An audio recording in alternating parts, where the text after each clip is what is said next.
Welcome sa aking YouTube channel, Croy Narag Officials. Another sharing knowledge, another DIY repair na naman po ang aking gagawin. Kaya, let's start. Bali, mayroong pinapagawa sa akin itong electric fan. Ang problema na ito is biglang huminto. Tapos, ang sabi nung may-ari, i-check ko, tignan ko kung ano yung naging problema nung kanyang electric fan.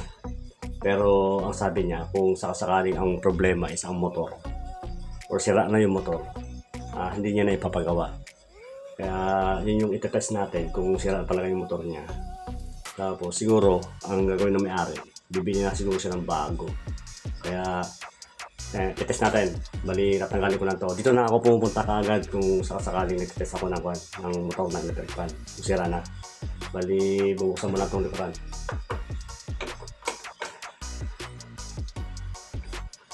Kasi dito pa lang, malalaman mo na kaagad kung sira yung kanyang motor. Sobrang dumi yung kanyang electric fan. Pali dito na ako pupunta sa may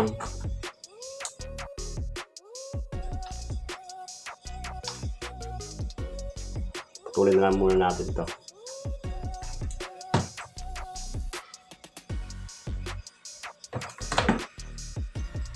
Dito ako pupunta kaagad.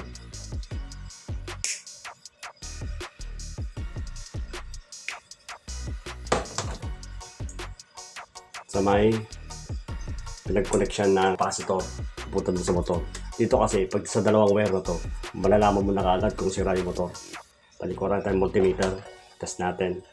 Palisit mo lang sa times 10. Tapos, alligator clip na lang yung aking gagamitin para maikapit natin. Pag pumalo, ibig sabihin good yung motor. Pag hindi pumalo, ibig sabihin sira na yung motor. May palo pa. Ibig sabihin good pa to. Diba? Good pa yung kanyang motor. May palo pa. Yan, pumapalo pa. Taas natin. Ngayon, times 100. Ayun o. May palo pa. Ibig sabihin, good pa yung kanyang pinakamotor. Babaklasin ko na lang muna to. Tapos ayos natin, papatan natin yung thermal fuse.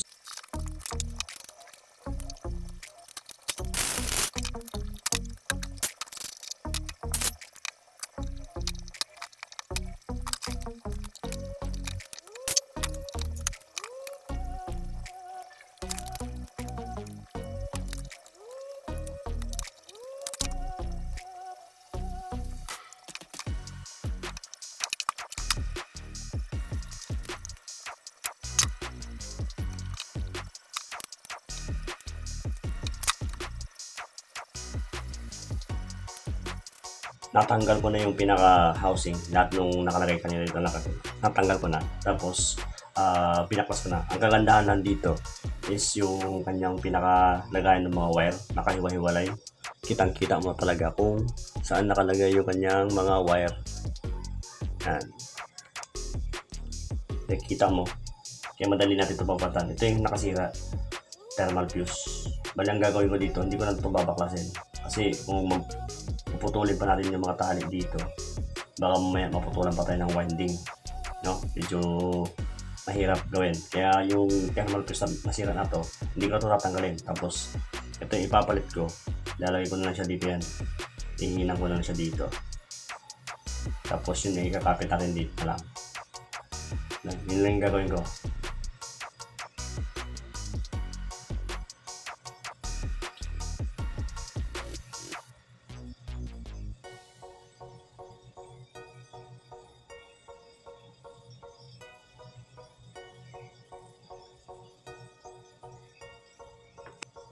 Bali, nilagay ko na siya. Nahihinang natin yung mga bawat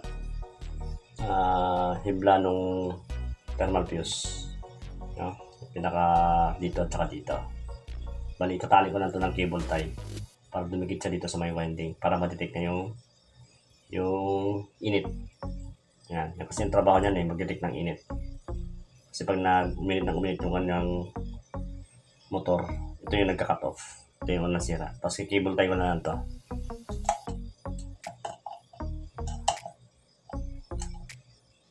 Tapos kung maglalagay kayo ng cable tie, dito sa pinagtalian, para hindi kayo maputulan ng winding. Bago ko siya ibalik dun sa pinaka-housing niya, tapos lilinisan ko na rin. Siyempre, ititest natin lahat ng tester natin kung good sa yung ating ginawa. Palit lang ako ng aking scrub. Para matesting natin bago natin balik. Baka mamaya sa mga may ginalaw tayo, mamaya hindi siya walang reading. Sayang yung effort natin na nagawa. Kaya lagyan natin sa times 10. Tapos ito yung pinakalinya ng speed. Yan, connected. May reading. May reading. Dito tayo sa may pinaka-motor, yung linya ng capacitor. Buo motor. Tapos ito naman yung linya ng line 1 ng motor. Ito yung nanggaling to sa sa plug. Yan. Tapos sa speed. May reading. Okay na. Goods yung ating ginawa. Balik, connected na sila lahat. Kaya ang gagawin ko, lilinisan, tapos ibabalik na natin yung ating ginawa. Pali ang nasira ito, external fuse.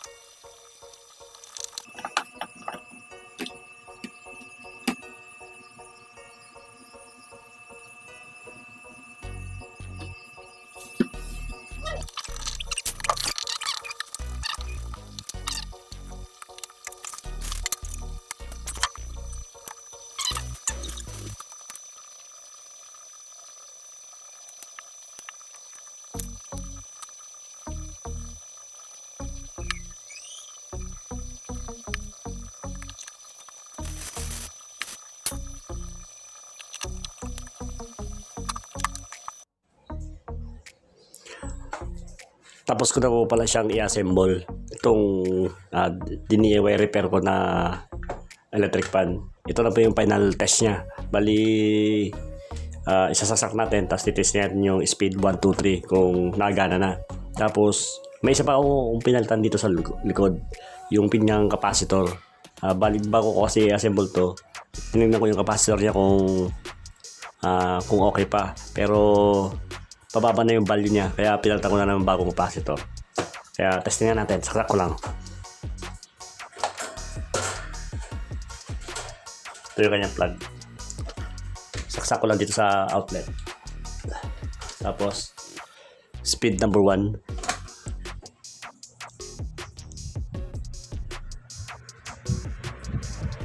Yan, malakas na siya. Number 2.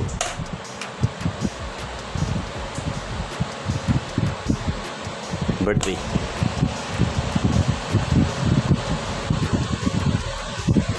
Yan, napakalakas. Yan, yun lang. Bali, okay na to. Pwede natin to ibigay sa may-ari. Kaya hanggang dito na lang aking video at sana'y nagustuhan nyo. At kung nagustuhan mo, huwag mo kalimutan mag-subscribe sa aking YouTube channel at pakipindot na rin yung notification bell button para ma-update ka. Ilalabas ko pa ang mga bagong video. Kaya hanggang sa muli, this is Croy Narag Officials. See you sa next video.